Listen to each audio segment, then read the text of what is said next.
Hi, this is Samantha with the Alliance Center of Independence in Edison, New Jersey. It is Monday, December 12th. I am here with Grace. Grace, can you tell me a little bit about yourself?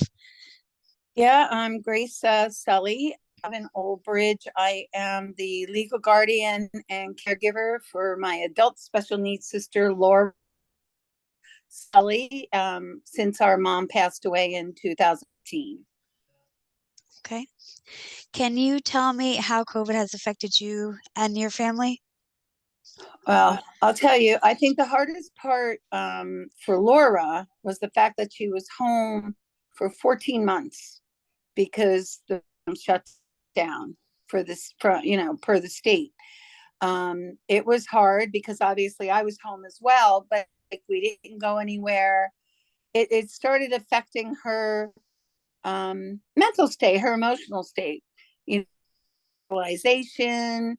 Um, the program offered some Zoom, but it's just not easy for Laura to do like a Zoom. She has a hard time seeing, and it's hard for her to concentrate when she's not there. Yeah. That was the big thing. For 14 months, like a year and a half, she was home. And I worried because she was depressed, as I'm sure I was, Yeah. you know, and it was hard because we were also isolated from family. The holidays were not the same. I mean, we did do FaceTime with but just it kind of put a damper on everything, and it also affected her physically because she wasn't getting up, walking. She just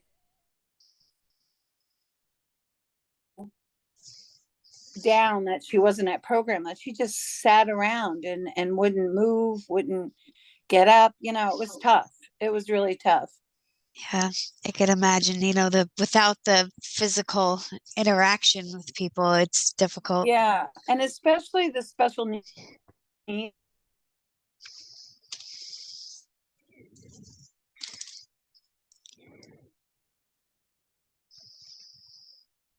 teams. So this this was difficult, and let me tell you, it wasn't easy getting back into the routine either.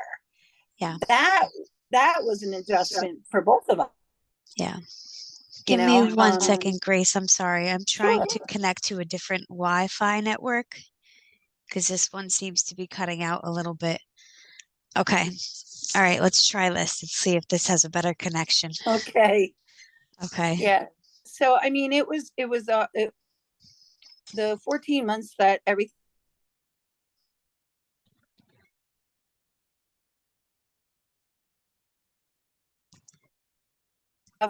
but then struggle with that. Like it really it affected me a lot because I still don't go into, it's very rare. I just went into ShopRite to pick up a few things, and it's the first time in a year that I've been inside the store Really? because yeah, I do curbside. Okay. I just do curbside. Okay. Now, have you been vaccinated? Yes, we were both vaccinated and boosted. Okay. And the fear is still there for you? Yeah, I just had COVID at the end of September. Lori's program shut down for a week. She luckily wasn't sick with it, but I did. And then it went into bronchitis. And then I have like asthma like symptoms where I'm relying on an inhaler now.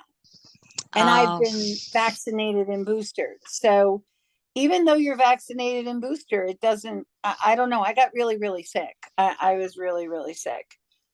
yeah. And it was also hard for us to get vaccinated in the beginning because even though I filled out that thing online, state, and with Lori's, you know, issues, we weren't getting anything. The organization that helped us was my Old Bridge Senior Center, Oh, where wow. they actually got Lori and I in to get vaccinated. Okay. So was it like the timing or just getting a reply to get in somewhere? Like what was the Get, issue? getting a reply and a response there just seemed to be no dates, and everyone else who I know who had special needs siblings or whatever, they had no problem, but for some reason I was having issues. So Oh, sorry about that. that's okay. It made it very frustrating. Yeah, I could imagine so. But at least you got them all done. You got your boosters and everything. Yes, yes. Okay, so let's see, where else are we? So what resources did you trust for the vaccine? Did you talk to a doctor about it? Did you hear about it on the I did news? talk to her family practitioner as well as mine. I'm immune compromised. So I was concerned, one, to either have it or not, but my doctor said you need to get it because of your immune compromised state. And Laura's doctor said definitely, because we didn't know how, if she were to get it, how it would affect her. Yeah. So I did rely on that. I did a lot of research and I went back and forth, but then her program, when they reopened, they required it. And I'm like, all right, so if Lori's going to do it, then I'm going to do it too. So it was kind of a combination, but I did talk to the doctors, and all the doctors said, yes, get it. Yes, get it. Okay. All right, that's great.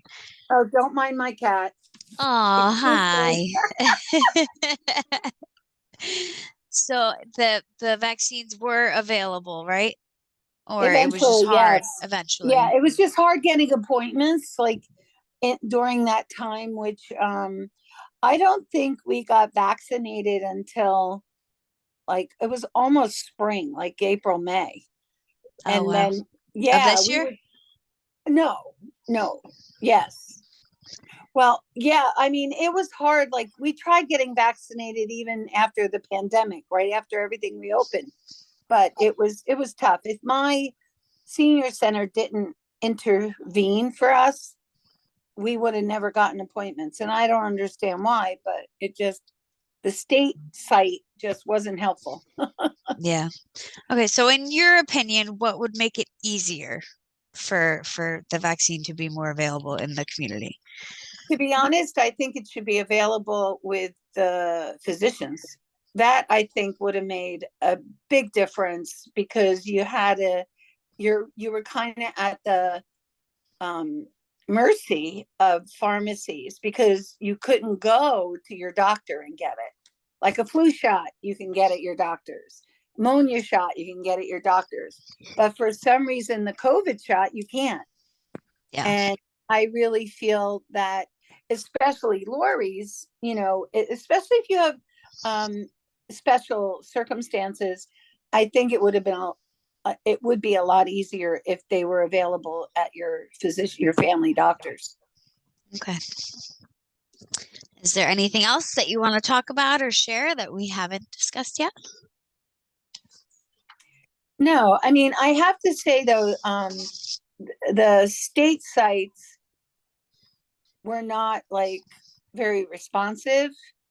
But there were like county levels that even tried to help, but they had issues. So the lack of communication on the state was really tough because there was nobody that would even intervene for us. So it really took my local to do it, which I'm very grateful to. Does she have a caseworker or anything that would try to advocate or? Well, yeah, Lori has quite a few caseworkers, and I did reach out to them, and their response was, "Oh, try this." Like they gave me resources, but no one was willing to kind of step up and make a call or get us in faster. So it was really up to me Okay. to advocate and pursue and persevere. Okay. And how was her reaction to the vaccine? She Was she had no okay? reactions. Lori, it's Great. amazing. She has a very strong um, system where, she just, Lucky her. yeah, I know. And she has a high tolerance for pain. She just sustained an injury to her leg, which got infected. So we're seeing a wound doctor, but she did not tell me. And yeah, because she wanted, she's walking around and I'm like, how are you even walking? So I know that even if she had a little bit of a reaction, she wouldn't admit to it. Oh, wow. Yeah, high All right. constitution, but that's it. I'm hoping that, we don't ever have to go through another pandemic like that again in our lifetime, because that was tough on a lot of levels. Yeah, definitely was.